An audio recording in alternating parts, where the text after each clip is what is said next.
Hola amigos de Hablando Jurídicamente, hoy voy a compartir con ustedes mi percepción sobre los errores, específicamente un error cometido por el fiscal Luis González en el caso Colmenares. Mi nombre, David Peñuela Ortiz, y soy el fundador de la Escuela Internacional de Formación Jurídica. Y si quieres conocer más detalles sobre el caso Colmenares y los errores que se pudieron haber cometido en él y cómo se pudieron haber evitado, específicamente quieres aprender técnicas de juicio oral, te espero en mi canal que se llama Escuela Internacional de Formación Jurídica, y ahí vas a encontrar un montón de videos, pero específicamente sobre el caso Colmenares vas a encontrar un video muchísimo más amplio sobre el tema.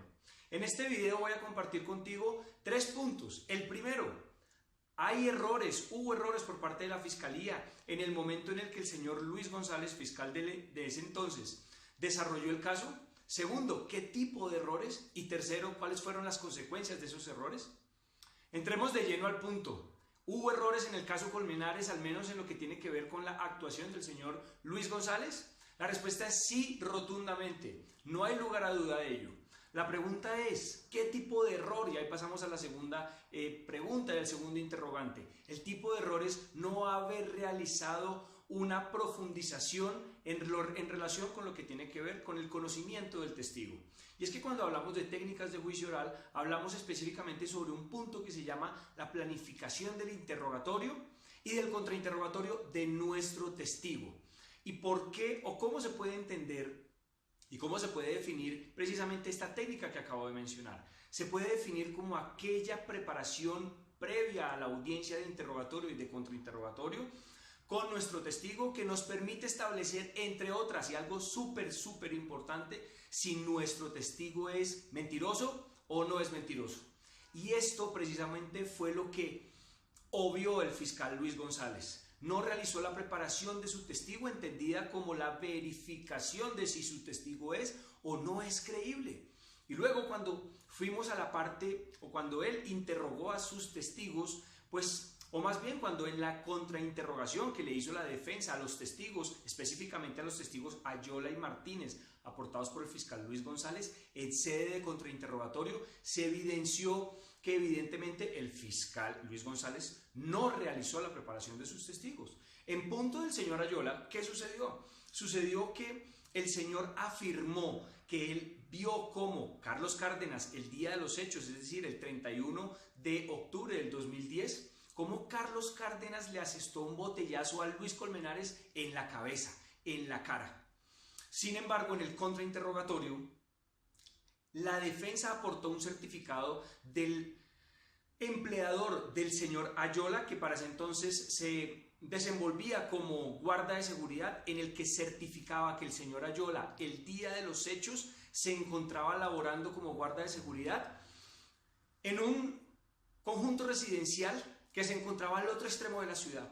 Y entonces la pregunta es, ¿cómo es posible que una persona que se encontraba ese mismo día, a esa misma hora, que él dice estuvo en el Parque Virrey, en el Parque Virrey? Porque es que no es posible que una persona esté en 2 puntos al mismo tiempo, o está en un lado o está en el otro. Primer error, es decir, no haber corroborado con otros medios de prueba que el señor estuvo en ese momento. Y el segundo error que cometió en sede de preparación es no haber verificado la idoneidad, y más que la idoneidad es el conocimiento real que tuvo el segundo testigo en relación con lo que mencionó.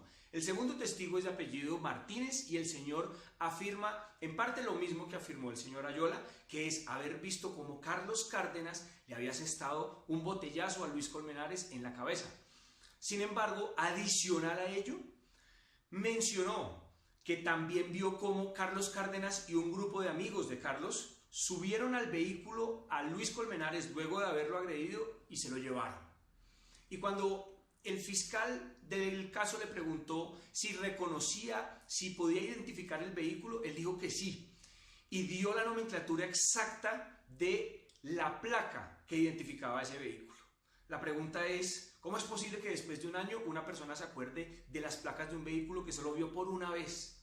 Situación que obviamente fue explotada por la contraparte en el contrainterrogatorio, simplemente preguntándole sobre otros detalles al señor Martínez, como por ejemplo la marca del vehículo y el color del vehículo.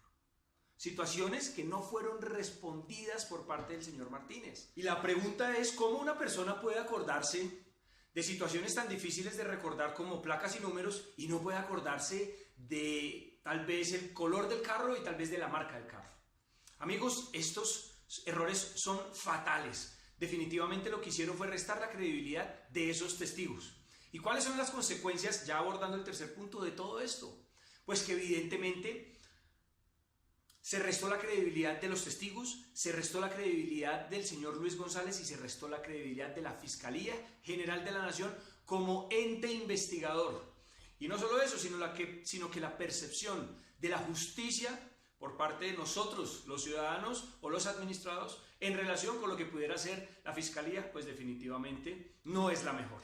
Amigos, eso era lo que quería compartir con ustedes. Y si tú quieres conocer detalles y consejos en relación con las técnicas de juicio oral, quiero invitarte a mi canal nuevamente, Escuela Internacional de Formación Jurídica, para que ahí encuentres más de 60 videos sobre técnicas de juicio oral, responsabilidad del Estado, etcétera, y en los que podrás profundizar. Amigos de Hablando Jurídicamente, les mando un abrazo gigante.